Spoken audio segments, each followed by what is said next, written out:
Hello बच्चों, स्वागत है आप सभी का न्यू लाइन क्लासेज में। तो आज हम कक्षा 12 का अपना नेक्स्ट चैप्टर पढ़ेंगे जिनका नाम है इंडिगो और जिनके राइटर है लुईस फिशर। तो इंडिगो एक प्लांट होता है, एक पौधा होता है और जिसको क्या कहते हैं, नील। तो नील की खेती के बारे में पढ़ेंगे।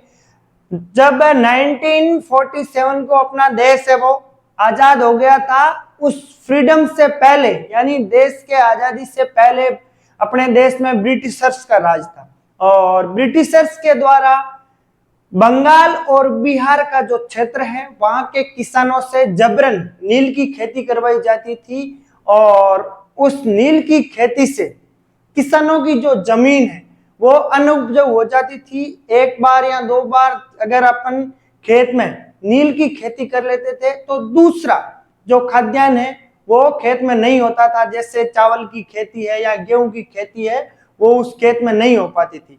और नील की खेती करने से किसानों को ज्यादा आय होती नहीं थी और इसलिए वो ज्यादा से ज्यादा कर्ज में डूबते जाते और उनकी जो हालत है वो खराब होती। दिनों दिन हालत जो बंगाल और बिहार के उस टाइम के जो फार्मर्स थे बहुत ही प्रताड़ित थे। तो उस समय जो नील की खेती होती थी, इंडिगो की जो प्लांट होता था उनके बारे में अपन इस चैप्टर में पढ़ेंगे। किस प्रकार से जब देश में ब्रिटिशर्स का राज था तो वो उन किसानों के ऊपर अत्याचार करते थे और फिर महात्मा गांधी ने एक आंदोलन चलाया था, मूवमेंट चलाया था 1917 को, यानी 1917 में गांधी जी ने एक आंदोलन चलाया था। बिहार का स्थान है चंपारण। उस चंपारण आंदोलन से वहां के किसानों को नील की खेती से आजादी मिल गई थी और जो किसान नील की खेती से परेशान थे उन्हें उस नील की खेती से मुक्ति मिल गई थी। तो सारा चैप्टर इसी के ऊपर है, इसी बेस पे है। अपन एक एक करके इनके बारे में पढ़ेंगे। तो इस चैप्टर के राइटर का नाम है लुईस फिशर। तो सबसे पहले थोड़ा सा अपन राइटर का इंट्रोडक्शन देखते हैं, लुईस फिशर के बारे में पढ़ते हैं।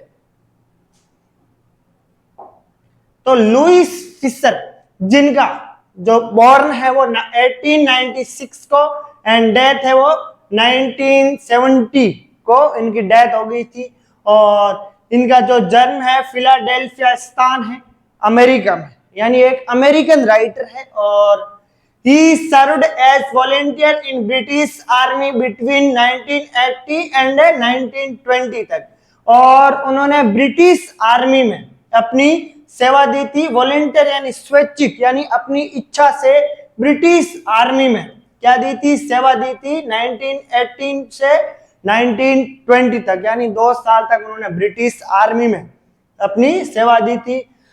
जो Fischer made a career as journalist और उन्होंने अपना जो कैरियर है एज ए जर्नलिस्ट शुरू किया था। जर्नलिस्ट यानी जो पत्रकारिता के क्षेत्र में काम करते हैं उनको जर्नलिस्ट कहते हैं। तो एज ए जर्नलिस्ट उन्होंने अपनी जो कैरियर की शुरुआत की थी and wrote for the New York Times और उन्होंने न्यूयॉर्क टाइम्स में और सैटरडे रिव्यू में और and for European and Asian publication, बहुत सारी पब्लिकेशन में उन्होंने काम किया था, जैसे न्यूयॉर्क टाइम है, सैटरडे रिव्यू है, यूरोपियन और एशियन पब्लिकेशंस थी। अलग अलग पब्लिकेशंस में पत्रकारिता के क्षेत्र में उन्होंने एज ए जर्नलिस्ट अपने करियर की शुरुआत की थी। He was also a member of faculty and a Princeton university और वो एक प्रिंसटन यूनिवर्सिटी है उनके एक फैकल्टी मेंबर के रूप में उन्होंने काम किया, यानी वहां पे भी उन्होंने पढ़ाया था। The following is an excerpt from his book The Life of Mahatma Gandhi, यानी ये जो चैप्टर है, ये जो अंश है इंडिगो, ये उनकी एक बहुत ही फेमस बुक थी जिनका नाम क्या है, the life of Mahatma Gandhi. उसका एक अंश है, यानी पूरी किताब नहीं है। उन्होंने एक बहुत शानदार बुक लिखी थी the life of Mahatma Gandhi, उस बुक का एक अंश है इंडिगो, वो अपन पढ़ेंगे। The book has been reviewed as one of the best book ever written on Gandhi by Times Educational Supplement और उनकी जो द टाइम्स एजुकेशन सप्लीमेंट ने उनकी जो बुक्स थी, जिन्होंने जितनी भी बुक्स लिखी थी उनके ऊपर रिव्यू किया था, समीक्षा की थी, तो उन सब में से उनकी सबसे बेस्ट बुक थी वो कौन सी थी? The life of Mahatma Gandhi. और उनकी सबसे best book the life of Mahatma Gandhi का एक एक्सर्ट अपन पढ़ेंगे, कौन सा? इंडिगो। तो ये है लुईस फिशर 1896 से 1970 तक उनका जो करियर था, जर्नलिस्ट के रूप में, एक ऑथर था, एक बायोग्राफर के रूप में, और उन्होंने महात्मा गांधी के ऊपर भी बहुत सारी बुक्स लिखी थी, और एक बुक है the life of Mahatma Gandhi, जिनका एक अंश है इंडिगो, अपन पढ़ेंगे। और फिलाडेल्फिया पेंसिल्वेनिया यूएसए में इनका जन्म हुआ था।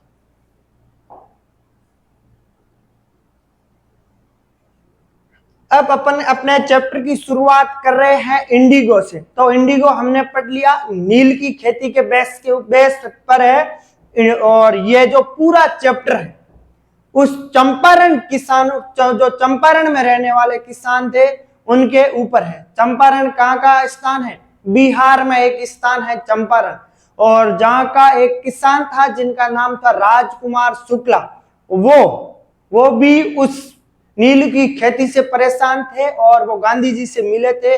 गांधी जी से उन्होंने प्रार्थना की कि आप हमारे साथ चलिए चंपारण के किसानों की समस्या का निवारण करने के लिए। फिर गांधी जी उस राजकुमार शुक्ल के आग्रह पर चंपारण गए और वहां के किसानों को एकत्रित किया, और एक बहुत ही बड़ा आंदोलन चलाया था भारत में। गांधी जी ने जो पहला आंदोलन था जो पूर्ण रूप से सफल हुआ था, उससे पहले 1915 तक गांधी जी है वो साउथ अफ्रीका में थे। 1915 में ही गांधी जी साउथ अफ्रीका से भारत लौटे थे और आंदोलनों की शुरुआत की थी।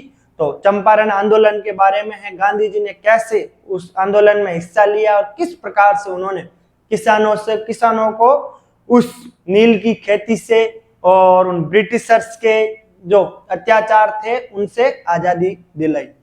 तो आइए शुरुआत करते हैं अपने चैप्टर की। जो लुईस फिशर है, जो अपने इस चैप्टर के राइटर है, वो कहते हैं, When I first visited Gandhi in 1942 at his ashram in Sevagram और in सेंट्रल इंडिया, वो राइटर कह रहे हैं जब मैं पहली बार गांधी जी से 1942 में 1942 में जब मिला था, कहां पे? सेवाग्राम में उनका एक आश्रम है, यानी उनके आश्रम सेवाग्राम में जब मैं 1942 में उनसे गांधी जी से मिला था। तो सेवाग्राम में वो सेंट्रल इंडिया में है, यानी मध्य भारत में स्थित है। सेवाग्राम जो आश्रम है वो गुजरात में स्थित है गांधी जी का। वहां पे राइटर उनसे पहली बार मिले थे। He said, उन्होंने कहा, यानी गांधी जी ने कहा, I will tell you how it happened that I decided to urge the departure of the British। तो गांधी जी कहते हैं राइटर से, मैं आपको ये बता रहा हूं कि किस प्रकार से ये घटित हुआ, किस प्रकार से मैंने ये डिसाइड किया, निर्णय लिया, टू अर्ज, यानी मेरे अंदर ये भावना या मैं किस प्रकार से प्रेरित हुआ था, डिपार्चर ऑफ ब्रिटिश, यानी ब्रिटिशर्स को अपने इंडिया से बाहर निकालने के लिए मेरे मन में जो भावनाएं हैं वो कहां से आई, या मैं किस चीज से प्रेरित हुआ था कि जो ब्रिटिशर्स है उनको देश से बाहर निकालना है। ये किस्सा गांधी जी ने राइटर को सुनाया था। इट वॉज इन 1917, यानी ये 1917 की बात है। He had gone to the December 1916 annual conventional of the National Congress Party in Lucknow, यानी वो दिसंबर 1916 को कांग्रेस का, इंडियन नेशनल कांग्रेस का एक वार्षिक सम्मेलन था, भारतीय राष्ट्रीय कांग्रेस का एक अधिवेशन था दिसंबर 1916 लखनऊ में, जिसमें गांधी जी पार्टिसिपेट करने के लिए गए थे, भाग लेने के लिए गए थे।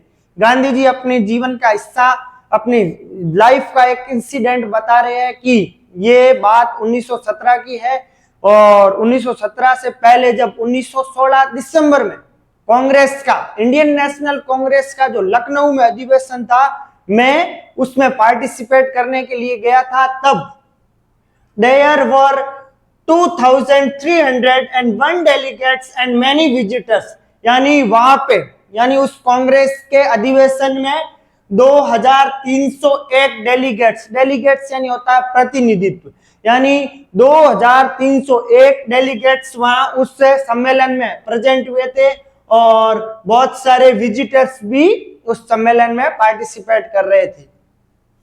During the proceedings, Gandhi recounted a peasant came up to me looking like any other peasants in India, poor and emancipated।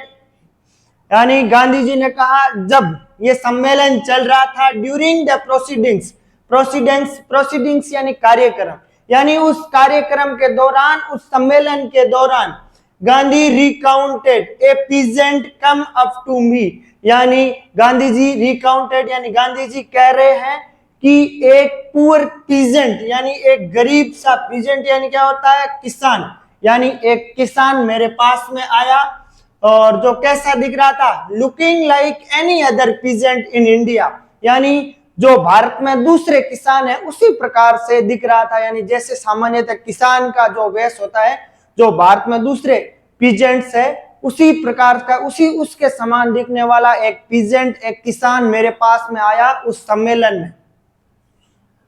Poor यानी वो बहुत ही गरीब किसान था, और क्या था, इमेंसिटेड यानी क्या होता है, दुबला पतला, यानी एक बहुत ही पुअर और दुबला पतला सा किसान मेरे पास में आया। एंड सेड, और उसने कहा, आई एम राजकुमार शुक्ला, यानी मेरा नाम राजकुमार शुक्ला है। आई एम फ्रॉम चंपारण, और मैं कहां से हूं, चंपारण से हूं, यानी मेरा नाम राजकुमार शुक्ला है और मैं चंपारण का रहने वाला हूं। And I want to you to come my district, और मैं ये चाहता हूं कि आप हमारे साथ में, आप मेरे साथ में मेरे डिस्ट्रिक्ट चलो, मेरे जिले चंपारण में चलो। Gandhi had never heard of the place, और गांधी जी ने उस स्थान के बारे में इससे पहले कभी नहीं सुना था, यानी गांधी जी ने पहले चंपारण के बारे में कभी नहीं सुना था। It was the foothills of towering Himalayas near the kingdom of Nepal। ये जो चंपारण है वो कहां पे है, foot hills of towering, towering यानी होता है शिखर, हिमालय, हिमालय शिखर के नीचे का जो टाउन, फुट हिल्स यानी नीचे का जो भाग है वहां पे, और near the kingdom of Nepal, यानी नेपाल के पास में जो हिमालय चोटी है उस शीर्ष भाग से जो निचला भाग है उस हिमालय के फुट हिल्स में, यानी हिमालय के जो निचला भाग है जो नेपाल के पास का क्षेत्र है वहां पे बिहार डिस्ट्रिक्ट है, और बिहार डिस्ट्रिक्ट में कौन सा जिला है, चंपारण है, वो स्थित है।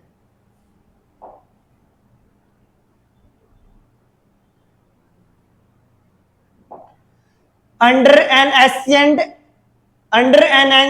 arrangement, the Champaran peasants were sharecroppers, और अंडर द एंशिएंट अरेंजमेंट यानी उनके जो प्राचीन अरेंजमेंट है, जो प्राचीन व्यवस्था है, एंशिएंट यानी क्या होता है, प्राचीन, यानी जो प्राचीन व्यवस्था के अकॉर्डिंग, प्राचीन जो अरेंजमेंट है अंग्रेजों का, ब्रिटिशर्स का, उसके अकॉर्डिंग चंपारण क्या था, चंपारण के जो पीजेंट्स थे, चंपारण के जो किसान थे, वर शेयर क्रॉपर्स, यानी वो शेयर क्रॉपर्स थे। शेयर क्रॉपर्स किसको कहते हैं, शेयर क्रॉपर्स यानी वे किसान जिनकी कोई खुद की जमीन नहीं होती है और वो किराए से दूसरों की जमीनें लेते हैं और उसके ऊपर फसल उगाते हैं, और उसमें से अपने किराए के रूप में उस फसल का जो आधा हिस्सा होता है या जितने भी परसेंट होता है वो उनको देना पड़ता है, और किराए की जमीन के ऊपर उनको खेती करनी पड़ती है, तो उनको क्या कहते हैं, शेयर क्रॉपर्स। तो चंपारण के जितने भी किसान थे वो शेयर क्रॉपर्स थे, यानी उनकी खुद की कोई जमीनें नहीं होती थी और वो अपनी दूसरों की जो जमीनें हैं शेयर के रूप में, यानी उनको पैसों के रूप में, अंश के रूप में उनको जमीनें खरीदनी पड़ती, और उनकी जितनी भी फसल होती उस फसल का जो शेयर है या अंश है उनको लैंडलॉर्ड्स को, जमींदार को देना पड़ता था। तो चंपारण में जनरली ये सिस्टम शेयर क्रॉपर्स का चलता था, और Rajkumar Shukla was one of them. Rajkumar Shukla जो किसान था, जो गांधी जी से मिला था, वो भी उनमें से एक था, यानी वो भी एक शेयर क्रॉपर्स था। He was illiterate but resolute, वो एक इलिटरेट था। इलिटरेट यानी क्या होता है, यानी असाक्षर, यानी जो पढ़ा लिखा नहीं था, बट किंतु क्या था, रिजोल्यूट। रिजोल्यूट यानी दृढ़ संकल्पी, यानी वो असाक्षर था, इलिटरेट था, बल क्या था, बहुत बट क्या था, एक दृढ़ संकल्पी व्यक्ति था, दृढ़ इच्छा शक्ति रखने वाला व्यक्ति था।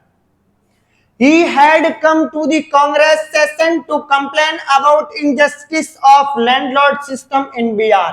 और वो कांग्रेस के उस सम्मेलन में क्यों आया था, कंप्लेन करने के लिए आया था, शिकायत करने के लिए आया था। किसके बारे में, जो जमींदारी सिस्टम है, जो लैंडलॉर्ड सिस्टम था बिहार में, उसके बारे में कंप्लेन करने के लिए वो 1960 का जो लखनऊ में सम्मेलन चल रहा था उसमें उन्होंने भाग ले लिया था। इसलिए आया था कि भाई जो लैंडलॉर्ड सिस्टम है, यानी जो जमीन उनको नील की खेती के लिए बाध्य होना पड़ता है, और उनसे ज्यादा से यानी उनसे जितनी जो फसल होती है उनमें से आधे से ज्यादा जो हिस्सा है वो ब्रिटिशर्स ले लेते हैं।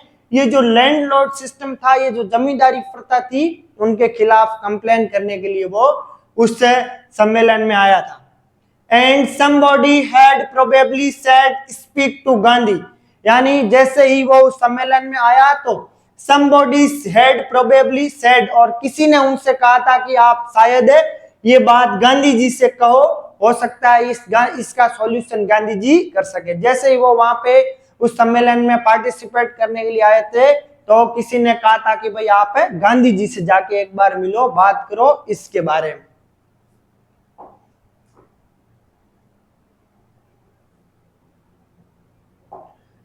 Gandhi told Shukla he had an appointment in Kanpur and was also committed to go to other parts of India।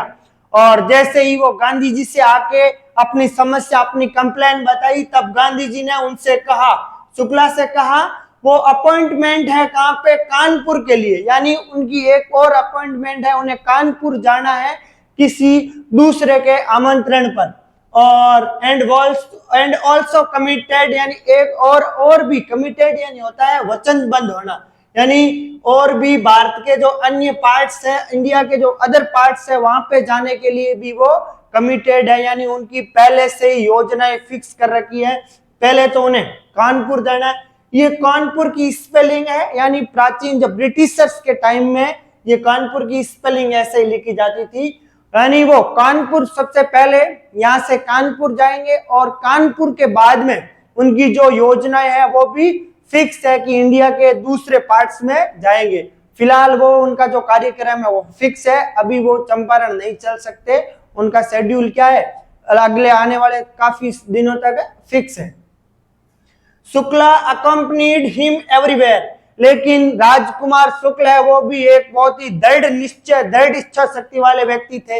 वो गांधी जी जहां जहां गए उनके वो पीछे चला, यानी अकम्पनीड यानी उनको फॉलो कर रहा है, एवरीवेयर यानी हर जगह, यानी राजकुमार शुक्ल भी जहां पे गांधी जी जाते वहां पे वो उनके साथ साथ जाता। जैसे कानपुर गए और अदर जितने भी पार्ट्स है जहां पे गांधी जी के कार्यक्रम थे वहां वो उनके साथ में जाता। Then Gandhi return to his ashram near Ahmedabad, और जो गांधी जी के जितने भी कार्यक्रम थे उनके बाद में जब वो वापस लौटे, गांधी रिटर्न यानी वापस लौटे कहां पे, उनका जो अहमदाबाद में आश्रम है उसमें वापस जब वो गांधी जी लौटे, Shukla followed him to the ashram, और शुक्ला गांधी जी के आश्रम तक उनके पीछे आ गया, उनको फॉलो कर रहा है, वो भी उनके साथ में अहमदाबाद आश्रम में आ गया था। For weeks he never left Gandhi's sides, कई सप्ताह तक उन्होंने गांधी जी का साथ है, गांधी जी की साइड है वो नहीं छोड़ी, यानी जहां पे गांधी जी जाते हैं वहां कई सप्ताह तक वो उनके साथ में उनको फॉलो कर रहा था। और fix a date he begged, यानी ही बेग्ड यानी उन्होंने यातना की, उन्होंने गांधी जी से निवेदन किया कि भाई आप हमारे साथ में चंपारण चलो, उसके लिए कोई एक डेट है वो फिक्स करो, यानी गांधी जी से निवेदन कर रहा है कि आप भी हमें कोई एक डेट दे दो और उस दिन आप हमारे साथ में चंपारण में चलो। Impressed by the sharecroppers tenacity and story, Gandhi said, यानी गांधी जी उस शेयर क्रॉपर्स की टेनेसिटी यानी उसकी जो टेंसिटी यानी क्या होता है, उनकी दृढ़ता, उनकी जो इच्छा शक्ति को देख के गांधी जी भी क्या हो गए थे, इम्प्रेस्ड हो गए थे, प्रभावित हो गए थे। और उसने गांधी जी ने कहा I have to be in Kolkata in on such and such a date, यानी गांधी जी ने उनसे कहा कि मैं कोलकाता में सच एंड सच ए डेट यानी इस तारीख को मेरा जो कार्यक्रम है वो कोलकाता में है, और कम एंड मीट मी, और आप उस दिन, गांधी जी ने कहा भाई इस तारीख को मेरा जो कार्यक्रम है, मेरा जो प्रोग्राम है वो कहां पे रखा हुआ है, कोलकाता में रखा हुआ है, और आप वहां आके मेरे से मिल लेना and take me from there, और वहां से मुझे अपने साथ में चंपारण ले जाना। गांधी जी ने कहा भाई आप कोलकाता में मेरा प्रोग्राम है, वहां पे आ जाना, और इस तारीख को कोलकाता में प्रोग्राम के बाद में आप मुझे अपने साथ में कहां पे ले जाना है, चंपारण में।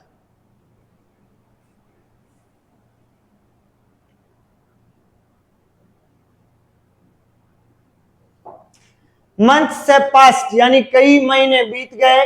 Shukla was sitting on his haunches at the appointed spot on in Kolkata when Gandhi arrived, और Shukla was sitting on his haunches appointed spot in Kolkata when Gandhi arrived, और जब गांधी जी कोलकाता पहुंचे, यानी उन्होंने पहले कहा था कि इस डेट को मुझे कोलकाता, मैं कोलकाता आऊंगा, तो गांधी जी जिस डेट को गांधी जी ने उस कोलकाता में पहुंचे, तब पहले से ही राजकुमार शुक्ला उनके प्रतीक्षा में बैठे थे। शुक्ला वाज सिटिंग यानी वहां पे पहले से ही बैठे थे, ऑन हिज haunches, haunches यानी घुटनों के बल, यानी अपने कोलू के बल पहले से ही राजकुमार शुक्ला गांधी जी का कोलकाता में पहले से ही क्या कर रहे थे, प्रतीक्षा कर रहे थे। He waited till Gandhi was free, और कोलकाता में वो जब तक गांधी जी फ्री नहीं हुए थे तब तक उनका क्या कर रहा था, वेट कर रहा था, इंतजार कर रहा था।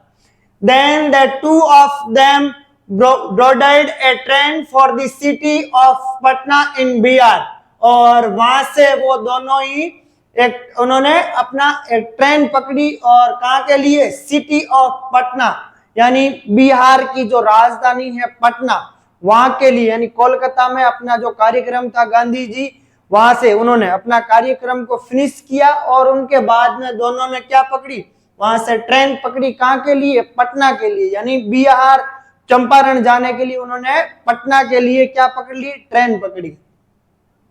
There Shukla lead him to the house of a lawyer named Rajendra Prasad, who later became president of the Congress Party and of India, और वहां से यानी शुक्ला ने उनको lead him to the house of a lawyer, यानी जैसे ही पटना में वो पहुंचे तो राजकुमार शुक्ला ने गांधी जी को एक लॉयर के घर पे लेके गए, यानी लॉयर यानी क्या होता है, यानी जो वकील अधिवक्ता होता है, उनके घर ले गए राजकुमार शुक्ला गांधी जी को, और उन लॉयर का नाम क्या था, राजेंद्र प्रसाद, यानी एक लॉयर एक वकील के घर लेके गए, और उस लॉयर का नाम क्या था, राजेंद्र प्रसाद।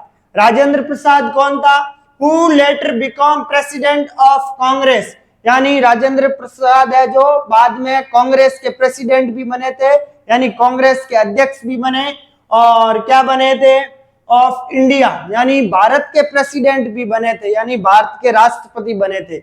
ये वही राजेंद्र प्रसाद है जो भारत के क्या बने थे, पहले राष्ट्रपति बने थे और कांग्रेस के अध्यक्ष भी बने थे। वो एक अधिवक्ता थे, लॉयर थे। तो पटना में जैसे ही उतरे तो राजकुमार शुक्ला है वो गांधी जी को लेके कहां लेके गए, यानी राजेंद्र प्रसाद के घर लेके गए। Rajendra Prasad was out of town, यानी जैसे ही वो उनके घर पे गए तो राजेंद्र प्रसाद है वो अपने शहर में नहीं थे, टाउन में नहीं थे। But the servants knew Shukla as a poor human, यानी लेकिन जो उनके सर्वेंट्स थे, राजेंद्र प्रसाद के जो नौकर थे, वो ये जानते थे किसको, शुक्ला को, यानी राजकुमार शुक्ला को जानते थे ए पुअर ह्यूमन, यानी ये एक गरीब सा ह्यूमन यानी किसान है, पीजेंट है, who pestered their master to help the indigo sharecroppers, और जो यानी जो पुअर किसान है राजकुमार शुक्ला, वो प्रेस्टेड यानी परेशान करते हैं, यहाँ बार बार उनको अपने उनके जो मास्टर है मालिक को बार बार ये कहते रहते हैं या उनको परेशान करते रहते हैं। किसके लिए? Help the Indigo share croppers, यानी जो इंडिगो शेयर क्रॉपर्स है वो इंडिगो के नील के जो किसान है उनकी सहायता के लिए ये जो राजकुमार शुक्ला अक्सर है राजेंद्र प्रसाद के घर पे आया जाया करते थे, तब उनके सर्वेंट्स ने उनको पहचान लिया।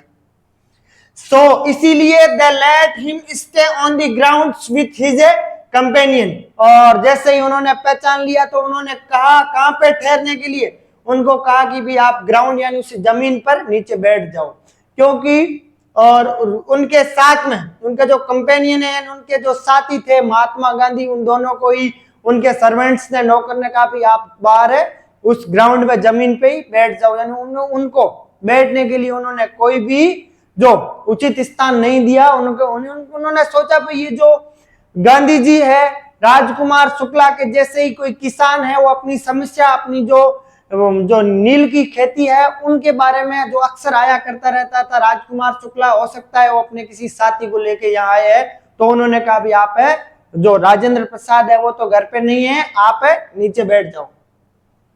Gandhi whom they took be another peasant, यानी गांधी जी को भी उन्होंने एक दूसरा पीजेंट समझ लिया था, अन्य किसान समझ लिया था। But Gandhi was not permitted to draw water from the well, lest some drops from his bucket pollute the entire source। और उनके साथ में जैसे उनको बैठने के लिए कोई स्थान भी नहीं दिया था, उनके साथ में ही यानी उस टाइम जो ब्रिटिशर्स का टाइम था उस टाइम में जैसे बिहार है या जो अन्य क्षेत्र है वहां के जो पीजेंट्स थे या जो छोटी जाति के लोग थे उनके साथ में एक सबसे बड़ी समस्या होती थी अनटचेबिलिटी की, यानी छुआछूत की समस्या होती थी। उन्हें उनके बर्तनों को छूने नहीं दिया जाता था, या यहाँ तक कि उनके कुओं से पानी निकालने की भी वहां उनको अनुमति नहीं थी। उनको क्या कहते हैं? अनटचेबिलिटी। तो गांधी जी के साथ भी ऐसा हुआ, गांधी जी को ये परमिशन नहीं दी, उन्होंने अनुमति नहीं दी किसकी? टू ड्रॉ वाटर यानी पानी खींचने की, फ्रॉम दी वेल यानी कुएं से, यानी गांधी जी को भी उन्होंने परमिशन नहीं दी किसकी? कुएं से पानी खींचने की। Lest some drops from his bucket, यानी जो बकेट यानी बाल्टी होती है उसकी कुछ बूंदे है वो वापस उसमें गिर जाती थी। ऐसे उनको ऐसा लगता था कि भाई अगर वो बकेट उस बाल्टी में से कुछ बूंदे वापस कुएं के अंदर गिर गई तो सारा जो पानी है वो इंटायर सोर्स है वो क्या हो जाएगा? खराब हो जाएगा, पोल्यूट हो जाएगा। उनको ऐसा लगता था तो उन्होंने गांधी जी को भी पानी खींचने की अनुमति नहीं दी थी। How did they know that he was not an untouchable, यानी वो ये कैसे जानते, राजेंद्र प्रसाद के जो सर्वेंट्स थे उनको कैसे पता कि गांधी जी अनटचेबल नहीं है, यानी अस्पर्श नहीं है, क्योंकि वो तो गांधी जी को जानते नहीं थे, उनको पता नहीं था कि महात्मा गांधी कौन है। उन्होंने सोचा कि भी राजकुमार शुक्ला के साथ में उनका कोई साथी होगा जो अपनी समस्या को लेके आया है।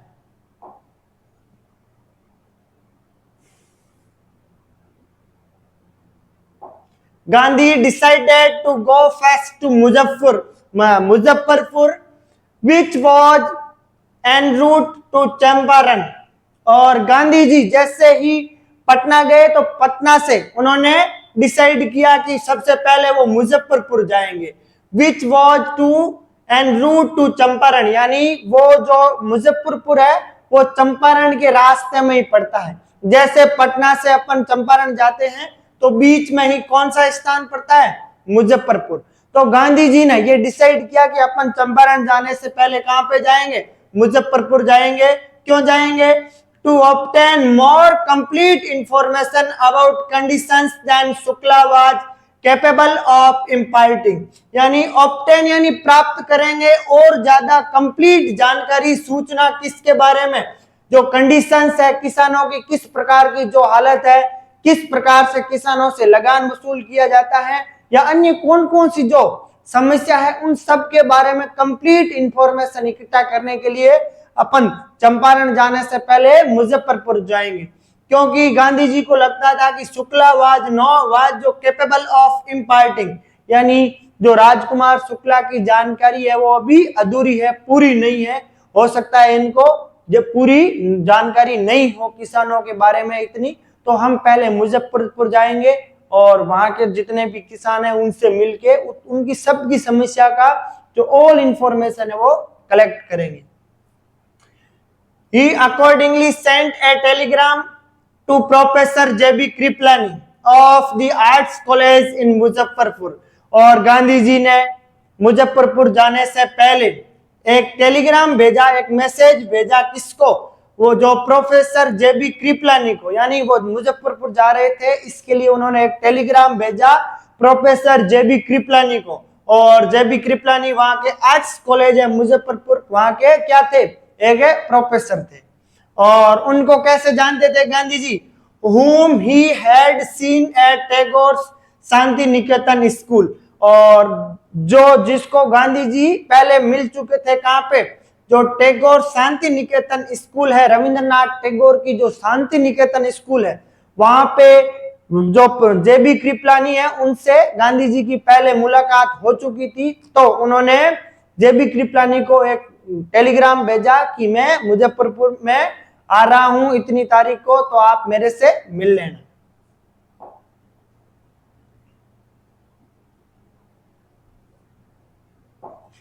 The train arrived at midnight 15 अप्रैल 1917। और जो गांधी जी की ट्रेन है वो मध्य रात्रि 15 अप्रैल 1917 को पहुंच गई। कहां पे? मुजफ्फरपुर। यानी गांधी जी पटना से मुजफ्फरपुर रवाना हुए थे, उनकी ट्रेन है वो 15 अप्रैल 1917 को मिडनाइट में वहां पे पहुंच गई। तब कृपलानी यानी J B Kripalani was waiting at the station with large body of student. और वहां पे उनके स्वागत के लिए जेबी कृपलानी, उनके साथ में कई सारे स्टूडेंट्स थे, क्योंकि जेबी कृपलानी क्या थे? वहां के जो आर्ट्स कॉलेज के प्रोफेसर थे। तो उनके जितने भी स्टूडेंट हैं उनके साथ में गांधी जी के स्वागत के लिए वो उनका वेट कर रहे थे, इंतजार कर रहे थे।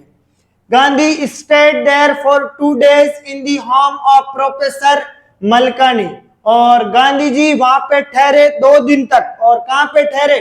वहां पे प्रोफेसर थे मलकानी, उनके घर पे गांधी जी ने 2 दिन अपना जो विश्राम है वहां पे किया था। तो प्रोफेसर कौन थे? प्रोफेसर मलकानी के घर पे गांधी जी मुजफ्फरपुर में 2 दिन रहे। A teacher in A government school. और जो प्रोफेसर मलकानी है वो गवर्नमेंट स्कूल में क्या थे? एक प्रोफेसर थे, टीचर थे। It was an extraordinary thing in those days, Gandhi commented. और इट वॉज एन एक्स्ट्राऑर्डिनरी, यानी ये एक असाधारण बात थी, एक्स्ट्राऑर्डिनरी थिंग थी, यानी एक असाधारण विचित्र बात थी। इन दोज डेज यानी उन दिनों। किन दिनों? गांधी जी ने ऐसा कहा कि भाई ये एक बहुत ही एक्स्ट्राऑर्डिनरी बात है उन दिनों के लिए, जब for a government professor to harbour a man like me, यानी जो गवर्नमेंट प्रोफेसर के द्वारा मेरे जैसे व्यक्ति को हार्बर यानी शरण देना एक कैसी बात थी? बहुत ही एक्स्ट्राऑर्डिनरी बात थी। क्यों एक्स्ट्राऑर्डिनरी बात थी? क्योंकि उन दिनों अगर कोई व्यक्ति उस ब्रिटिशर्स के खिलाफ, सरकार के खिलाफ आजादी की मांग करता, तो जो व्यक्ति, अगर इनका कोई दूसरा व्यक्ति, कोई गवर्नमेंट ऑफिसर्स है या गवर्नमेंट जो एम्प्लॉय है उनका साथ देता, तो ब्रिटिशर्स उनके साथ भी बहुत बुरा बर्ताव करते थे। तो इसीलिए गांधी जी कह रहे हैं कि भाई एक गवर्नमेंट एम्प्लॉय के द्वारा मेरे जैसे व्यक्ति को भी शरण देना एक एक्स्ट्राऑर्डिनरी बात थी। इन स्मॉलर लोकेलिटीज, यानी उस छोटे कस्बों में, छोटे छोटे स्थानों पे, in the Indians were afraid to show sympathy for advocates of home rule, यानी उन छोटे छोटे स्थानों पर भारतीय क्या थे? वर अफ्रेड यानी डरते थे, टू शो यानी दिखाने के लिए, सिंपैथी यानी अपनी जो सहानुभूति, यानी उन छोटे छोटे कस्बों में, छोटे छोटे स्थानों में भारतीय अफ्रेड यानी डरते थे, सिंपैथी अपनी अपनी सहानुभूति दिखाने से डरते थे। किन के प्रति? एडवोकेट्स यानी सहायता करना of home rule. Home rule यानी क्या होता है? जो होम रूल यानी स्वाधीनता, अपना खुद का शासन, यानी अपने देश का शासन, क्योंकि स्वाधीनता यानी ब्रिटिशर्स का राज था और जो लोग थे होम रूल्स के लिए लड़ाई लड़ रहे थे अंग्रेजों से, ब्रिटिशर्स से, यानी अपने खुद का शासन स्थापित करने के लिए होम रूल के लिए संघर्ष कर रहे थे।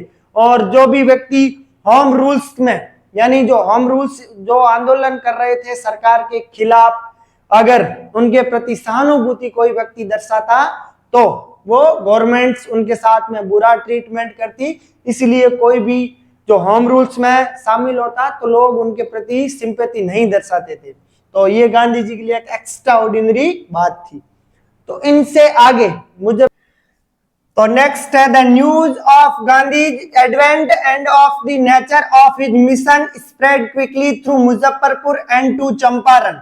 यानी गांधी जी के आने की सूचना, यानी एडवेंट यानी आगमन, गांधी जी के आने की सूचना और यहाँ पे आने का जो नेचर है, यानी गांधी जी यहाँ पे क्यों आए हैं, उस आने का कारण जानने के बाद ये जो सूचना थी स्प्रेड क्विकली, स्प्रेड यानी फैल गई थी, क्विकली यानी तेजी से, थ्रू मुजफ्फरपुर एंड चंपारण, यानी गांधी जी के यहाँ पे आगमन का कारण और वो यहाँ पे आ रहे हैं, ये सारी जो सूचना है चंपारण और मुजफ्फर में तेजी से फैल गई थी।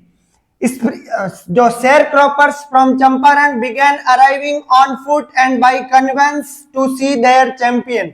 और जितने भी शेयर क्रॉपर्स थे, जितने भी किसान थे चंपारण के, वो अराइविंग यानी आने शुरू हो गए थे, ऑन फुट यानी पैदल, एंड बाय कन्वेंस यानी जिसके पास जो भी साधन था, यानी घोड़ा गाड़ी है या जितने भी उनके पास आने के साधन थे, उन साधन के द्वारा और नंगे पैर पैदल ही किसान गांधी जी से मिलने के लिए रवाना हो गए थे। टू सी देयर चैंपियन यानी अपने चैंपियन से मिलने के लिए, गांधी जी को देखने के लिए किसान पैदल रवाना हो गए थे चंपारण से मुजफ्फरपुर के लिए कि भाई कोई एक ऐसा व्यक्ति, ऐसा महात्मा जी आए हैं जो किसानों के लिए लड़ाई लड़ेंगे। Muzaffarpur lawyers called on Gandhi to brief him. और जो मुजफ्फरपुर के लॉयर्स थे, जितने भी वकील थे, वो भी गांधी जी से मिलने आए और उन्होंने गांधी जी को और जो किसानों की स्थिति है उनसे ब्रीफ यानी परिचय करवाया, अवगत करवाया, यानी किस प्रकार से या मुजफ्फरपुर के किसानों की जो स्थिति है उनसे। They frequently represented peasants group in court. और वो जितने जो लॉयर्स थे वो क्या कर रहे थे? फ्रीक्वेंटली रिप्रेजेंट यानी वो प्रतिनिधित्व कर रहे थे किसका? जो किसानों के ग्रुप है उनका कोर्ट में। यानी जितने भी किसान हैं जिन्होंने ब्रिटिशर्स के खिलाफ मुकदमे दायर किए हैं, उन मुकदमों को कौन हायर कर रहे थे? ये लॉयर्स कर रहे थे।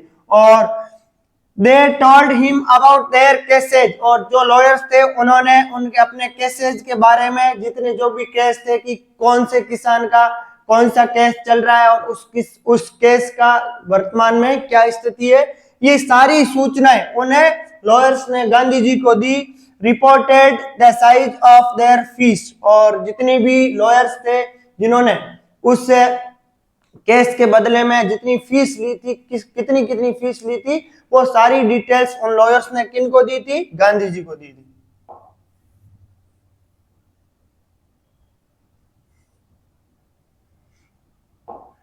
Gandhi chided the lawyers for collecting big fee from the sharecroppers। और जैसे ही गांधी जी ने उनकी फीस के बारे में सुना तो Gandhi ji chided the lawyers, Gandhi ji ने उन वकीलों को क्या किया था? डांटा था, यानी उनकी आलोचना की थी। क्यों?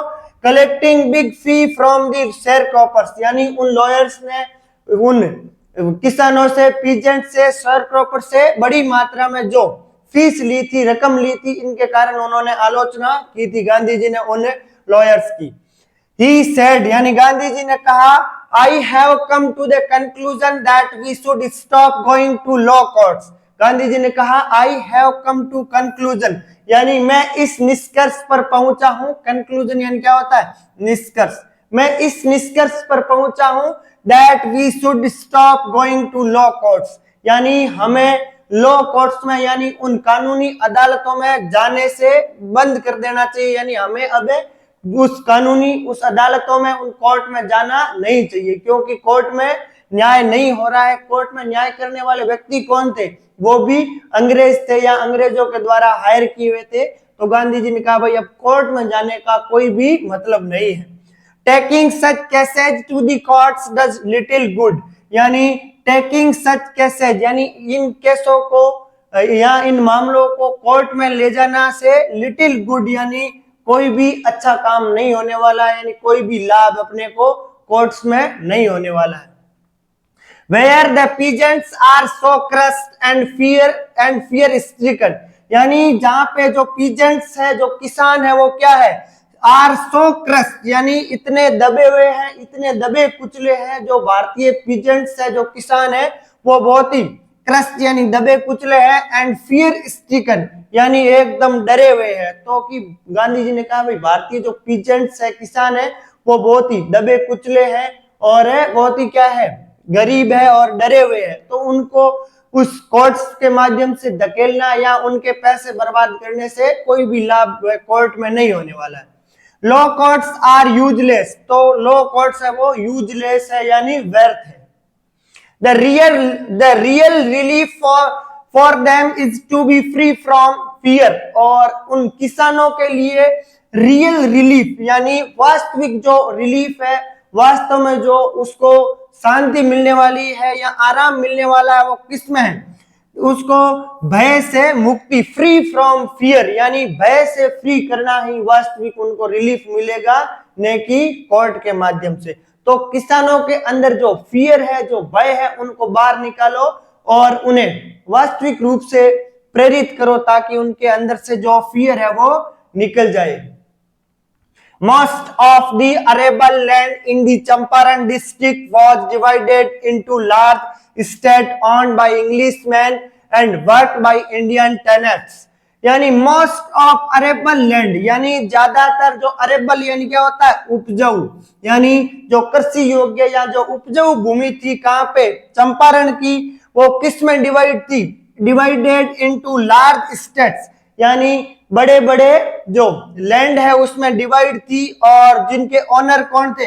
इंग्लिशमैन यानी ब्रिटिशर्स लोग थे, और वो ही उस भूमि के मालिक थे। और जितनी भी जो कृषि योग्य भूमि थी, जो अरेबल लैंड थी, उनको बड़े बड़े जो हिस्सों में डिवाइड किया गया था, और जिनके मालिक इंग्लिशमैन थे, जिनमें काम कौन कर रहा था? वर्क बाय इंडियन टेनेंट्स, और जहां पे भारतीय किसान है वो काम करते थे, और उन भूमि के वास्तविक मालिक कौन थे? ब्रिटिशर्स थे। The chief commercial crop was Indigo, और वहां पे यानी जो भूमि थी उसमें चीफ कॉमर्शियल क्रॉप यानी मुख्य रूप से जो व्यवसायिक फसल थी वो कौन सी थी? इंडिगो यानी नील की थी। कॉमर्शियल यानी होता है व्यवसायिक, यानी ऐसी खेती जिसको केवल लाभ के उद्देश्य से उगाई जाती है, उसको कहते हैं कॉमर्शियल यानी व्यवसायिक। यानी वहां पे केवल कॉमर्शियल खेती होती थी ज्यादातर, और वो भी कौन सी क्रॉप होती थी? इंडिगो यानी नील की खेती होती थी।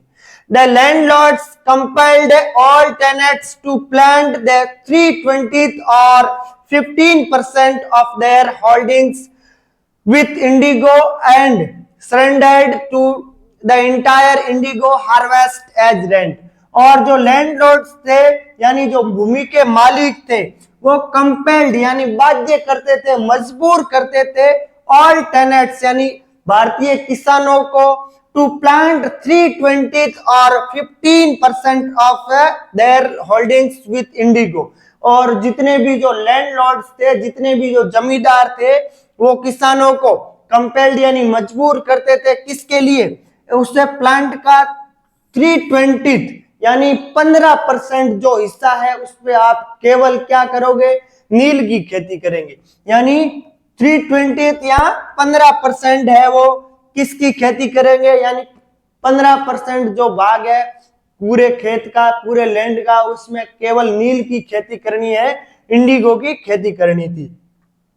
और surrendered the entire indigo harvest as rent, और जितनी भी जो 15% भाग है जिसपे आप नील की, इंडिगो की जो खेती करते हो उनको सरेंडर इंटायर यानी पूरी पूरी फसल को आपको सरेंडर करनी है, समर्पण करनी है। किसको? इंडिगो हार्वेस्ट एज रेंट यानी रेंट के रूप में, किराए के रूप में। आपको 15% लैंड पे किसकी खेती करनी है? इंडिगो की। और जितनी भी जो खेती है होने के बाद में पूरी की पूरी जो खेती है उसको केवल रेंट के रूप में पे करना है, यानी पूरी की पूरी खेती को आपको सरेंडर करना है रेंट के रूप में, किराए के रूप में। यानी किसानों को उसकी खेती का कोई भी लाभ नहीं था।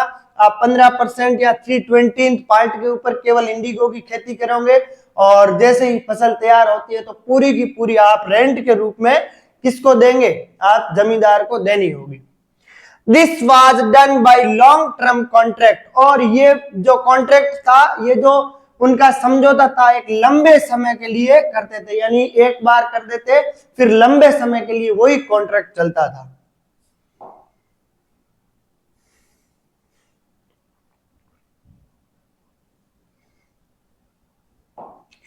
Presently, the landlords learned that Germany had developed synthetic indigo।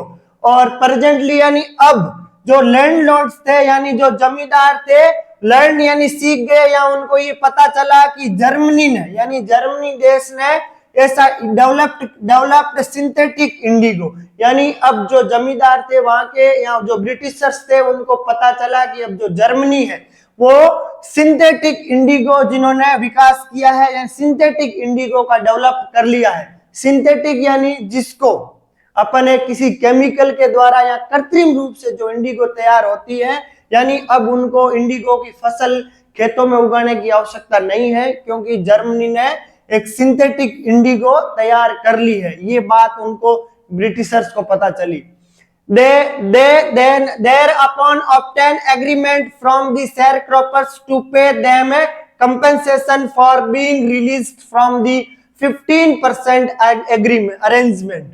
और अब उनको पता चला कि भाई अपने को खेती की इंडिगो की खेती की आवश्यकता नहीं है। जर्मनी ने एक है जो आर्टिफिशियल यानी सिंथेटिक इंडिगो है वो डेवलप कर ली है। तो देयर अपॉन यानी उसके बाद obtain agreements from the sharecroppers to pay them compensation. अब वो जो ये चाहते हैं कि ये जो कंपनसेशन है जो एग्रीमेंट है किसानों के साथ में 15% वाला उसको तोड़ दे, उनको समाप्त करना है। लेकिन किसके साथ में? वो उनसे ये मांग करते हैं कंपनसेशन की। कंपनसेशन यानी क्षतिपूर्ति राशि। अब जो ब्रिटिशर्स है वो वहां के किसानों को कह रहे हैं कि हम आपके साथ में ये 15% का जो एग्रीमेंट है, जो एग्रीमेंट हमने पहले कर लिया था वो हम तोड़ सकते हैं, लेकिन आपको इनके बदले क्या देना पड़ेगा? कंपनसेशन देना पड़ेगा, क्षतिपूर्ति राशि देनी पड़ेगी। क्योंकि उनको पता है अब अपने को खेती करने की आवश्यकता नहीं है, लेकिन किसानों को ये बात पता नहीं है कि जर्मनी ने ये ऐसी एक सिंथेटिक इंडिगो डेवलप कर ली है, इसीलिए वो ये एग्रीमेंट तोड़ना चाहते हैं। तो उन्होंने कहा भाई हम आपके साथ में एग्रीमेंट को मुक्त कर देते हैं, लेकिन उनके बदले में आपको क्या देना पड़ेगा? कंपनसेशन देना पड़ेगा, क्षतिपूर्ति राशि देनी पड़ेगी। The sharecropping arrangement were irksome to the peasants। और ये जो शेयरक्रॉपिंग अरेंजमेंट था वो क्या था? वॉज इरिक्सम यानी परेशान करने वाला। यानी ये जो अरेंजमेंट था शेयरक्रॉपिंग का ब्रिटिशर्स के द्वारा वो एक इरिक्सम था, परेशान करने वाला था। किसके लिए? पीजेंट्स के लिए यानी किसानों के लिए। यानी ये जो अरेंजमेंट था या जो ये एग्रीमेंट तोड़ने का अनुबंध था वो किसानों को परेशान करने वाला था, क्योंकि एक तो उनको खेती छोड़ने के बाद में इसके बदले में उनको कंपनसेशन देना पड़ रहा था। यानी किसानों को कंपनसेशन क्यों देना है? अगर उनको खेती नहीं करनी है तो वो खेत छोड़ सकते थे, लेकिन उनके बदले में भी वो ब्रिटिशर्स वहां से किसानों से क्या वसूल कर रहे थे? कंपनसेशन के रूप में पैसा वसूल करना चाह रहे थे। And many signed willingly. और बहुत सारे किसानों ने अपनी इच्छा से उस समझौते पर, उस एग्रीमेंट के ऊपर क्या कर लिए थे? सिग्नेचर कर लिए थे। दोज हु रेसिस्टेड, और जिन्होंने विरोध किया था इसका, रेसिस्टेड यानी विरोध करना, लेकिन कुछ किसानों ने उसका विरोध किया। इंगेज्ड लॉयर, और उन्होंने अपने वकील को हायर किया, यानी वो इस मामले को कोर्ट में लेके गए, उनसे कोर्ट केस लड़ना चाहते थे, तो उन्होंने लॉयर्स यानी वकीलों को हायर किया। द लैंडलॉर्ड्स हायर्ड थग्स, और जो लेकिन उसके बदले में जो लैंडलॉर्ड्स थे, जो ब्रिटिशर्स थे, उन्होंने क्या किसको हायर किया? थग्स यानी होता है जो गुंडे बदमाश या जो बदमाश टाइप के लोग होते हैं, उनको हायर किया, और किसानों को उनके द्वारा क्रूरता किसानों के ऊपर क्रूरता करने के लिए जो ब्रिटिशर्स थे, उन्होंने थग्स को हायर किया। Meanwhile, यानी जबकि the information about synthetic Indigo reach the illiterate peasants, और उसके बाद में जैसे ही जो ये सूचना थी किसकी?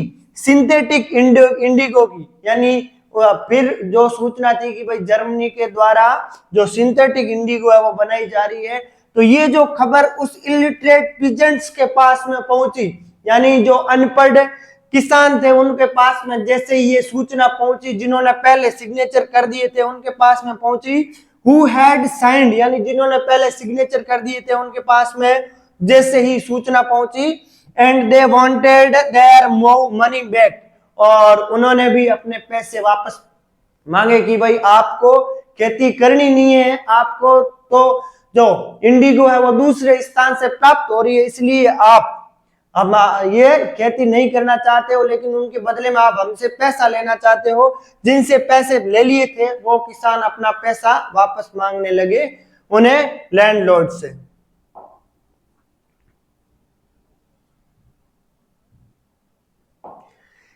At this point Gandhi arrived in Champaran, और इसी समय गांधी जी का आगमन होता है चंपारण में, यानी जैसे ही वो समझौता हुआ था कि 15% एग्रीमेंट तोड़ना है तो उसके बदले में आपको कंपनसेशन देना पड़ेगा, ये जो मामला चल रहा था उसी समय गांधी जी कहां पे पहुंचे? चंपारण में पहुंच गए। He began by trying to get the facts, और जैसे ही गांधी जी चंपारण में पहुंचे उन्होंने शुरू किया ट्राइंग टू गेट फैक्ट्स, यानी तथ्यों को इकट्ठा करना, फैक्ट्स को इकट्ठा करना शुरू किया। गांधी जी ने एक एक फैक्ट्स को वहां पे इकट्ठा किया, किस प्रकार से किसानों से कर वसूला जा रहा है, कौन कौन से किसानों की किस प्रकार से समस्या है, कौन से केस कहां पे किसानों के लड़े जा रहे हैं, कौन से एडवोकेट लड़ रहे हैं, सारे फैक्ट है गांधी जी ने इकट्ठे किए।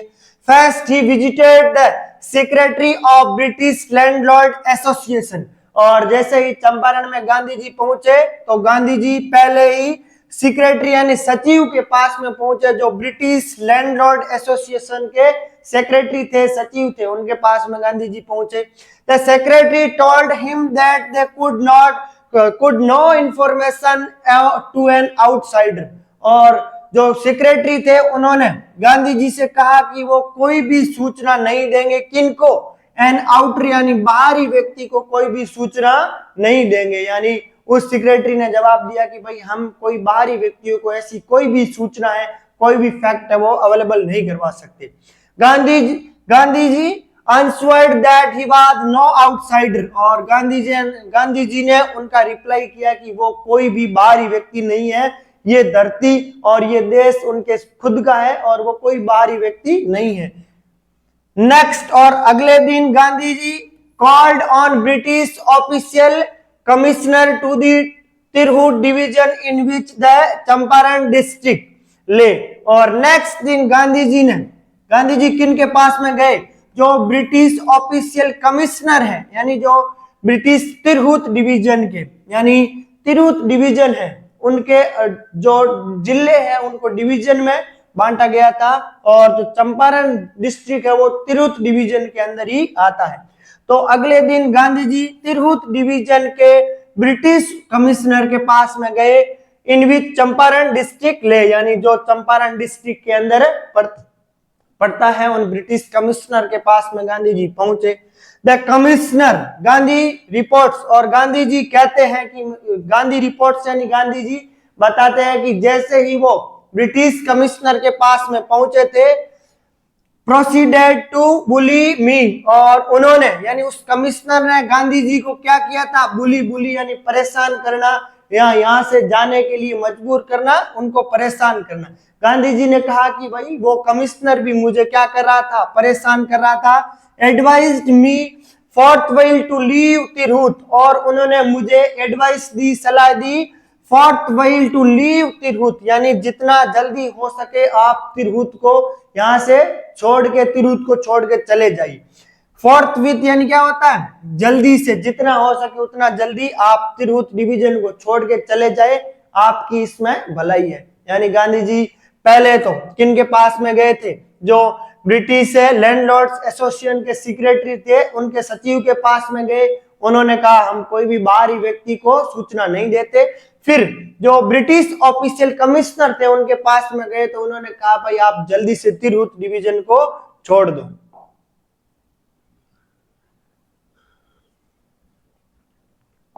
Gandhi did not leave, Gandhi ji ने वो तिरहुत डिवीजन नहीं छोड़ा। Instead he proceeded to Motihari, उसके बजाय यानी गांधी जी ने तिरहुत को छोड़ने के बजाय उन्होंने नेक्स्ट डे है वो मोतीहारी गए, यानी नेक्स्ट डे वो तिरहुत से मोतीहारी गए। और कैपिटल ऑफ चंपारण, मोतीहारी है वो कैपिटल थी चंपारण की, चंपारण की राजधानी है Motihari. Several lawyers accompanied him, और बहुत सारे जो वकील थे गांधी जी के साथ में थे। अकम्पनीड यानी उनके साथ में होना, बहुत सारे वकील गांधी जी के साथ में थे। एट द रेलवे स्टेशन, और जैसे ही गांधी जी रेलवे स्टेशन पहुंचे, a vast multitude greeted Gandhi, और एक बहुत सारी बड़ी सी भीड़ ने गांधी जी का क्या किया था, ग्रीटेड यानी अभिवादन किया, स्वागत किया। He went to a house and using it as headquarters, और गांधी जी वहां पे यानी मोतीहारी में एक घर गए और उसको अपने हेडक्वार्टर्स के रूप में, उन्हें अपने एक हेडक्वार्टर्स के रूप में प्रयोग करना शुरू किया।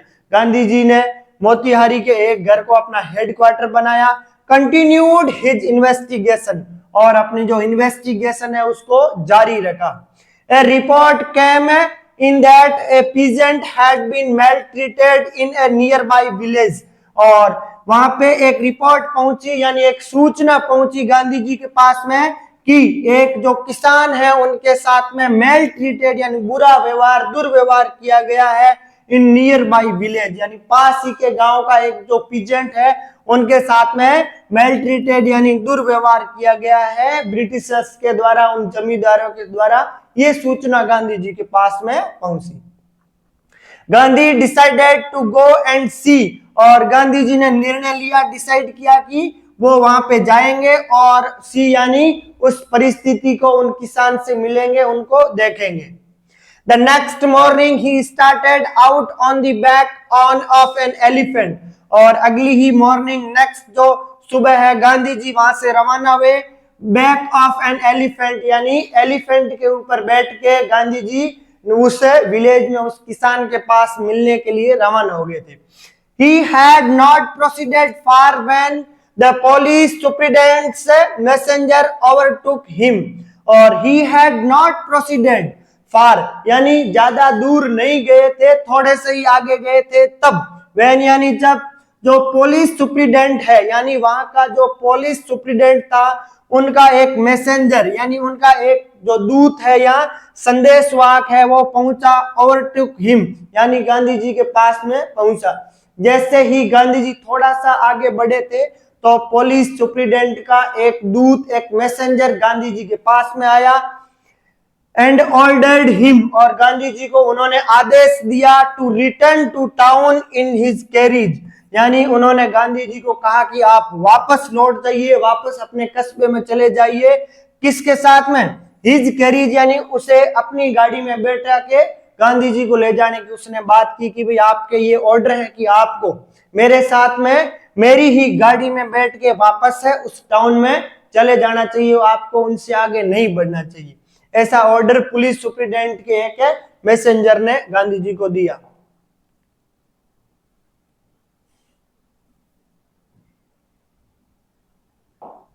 गांधी कंप्लाइड, और गांधी जी ने कंप्लाइड यानी क्या होता है? आदेश का पालन करना। तो गांधी जी ने उस आदेश का पालन किया और गांधी जी वापस लौट गए।